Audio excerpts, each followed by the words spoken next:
Welcome to Policy on Demand. I'm Sindhu Blume. And I'm Scott McCandless. It is the week of December 9th, and this is your Monday briefing.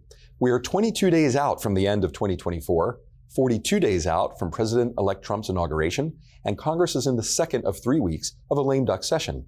We're going to talk about where things stand in the lame duck and get into the latest from Washington, but first, here are some other recent developments. Processing the proposed PTAP regulations continues, and an interview with Laura Williams on that guidance and what you need to know will come up right after this episode.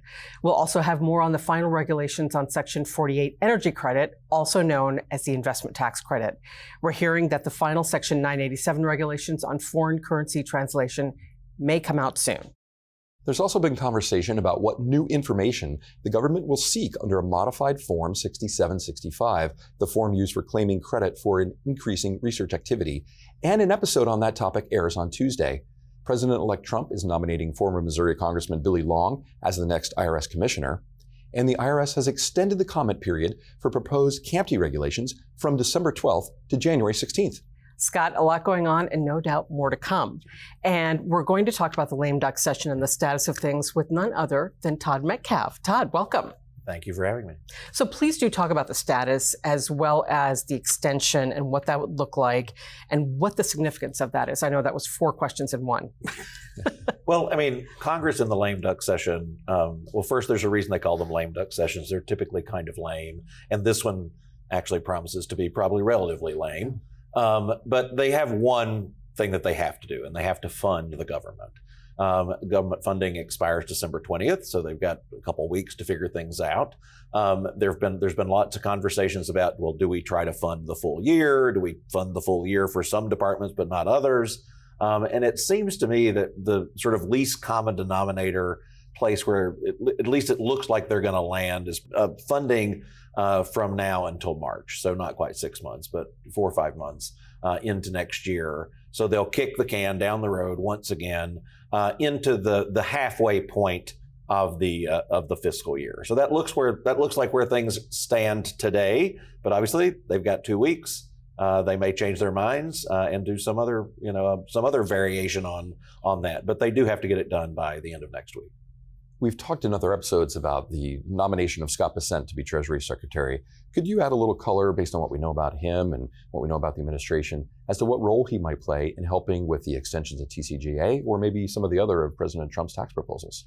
I mean, I think that Scott Bessent was nominated to be Treasury Secretary in a way to sort of give some confidence to Wall Street, to the markets, that here is a very established player in the financial markets, understands things. It's almost not quite a redux of Secretary Mnuchin from the first term, but it's a sort of similar profile person. And so I think he's going to play that kind of a role of like the go-between between the administration and the markets, and et cetera, to sort of, again, give some stability. Now, there is a question during the first term. We know that President Trump trusted Secretary Mnuchin inherently and implicitly, and so they worked very well together. And Mnuchin worked very well, had good relationships on the Hill to sort of get the TCJA moving, keep it going, get it across the finish line.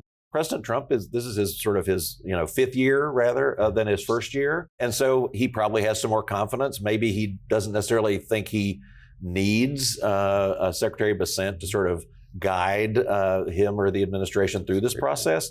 But I do think that Bessent is going to play the role of sort of the expert and help navigate the Hill, try to maybe, to the extent that there are concerns, whether it's in Washington or in New York or elsewhere around the world about some of the policies, to try to sort of assuage those concerns. So I think he's going to be sort of an economic ambassador. But I think the exact role he plays is TBD. Yeah.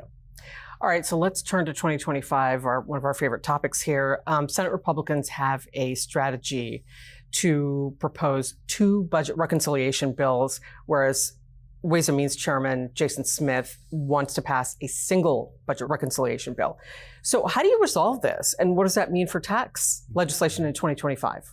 there's perfectly good reason to sort of have either of the strategies from a sort of, a macro perspective makes sense.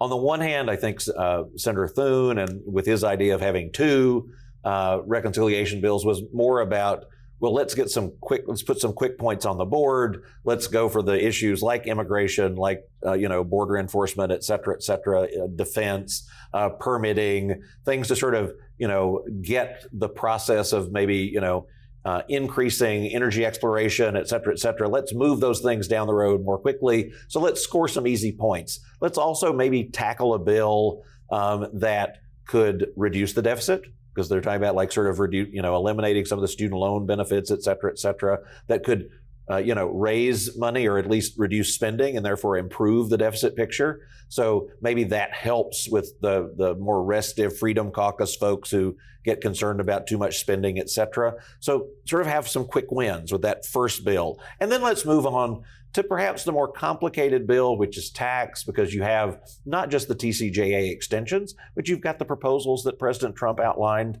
during his campaign. And that's going to be a very costly bill. There's going to probably be a lot more discussion about, well, how much deficit spending can we tolerate, et cetera, et cetera. So let's give ourselves some time to figure out those proposals, figure that out.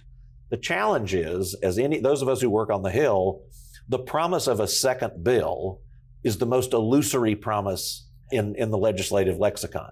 So the number, in my experience, I'm sure in Scott's experience and others, like the number of second bills that we're still waiting on is legion. And so Chairman Smith is rightly concerned about, well, wait a minute, this whole second bill thing, I've seen that play before, and we don't always get a second bill.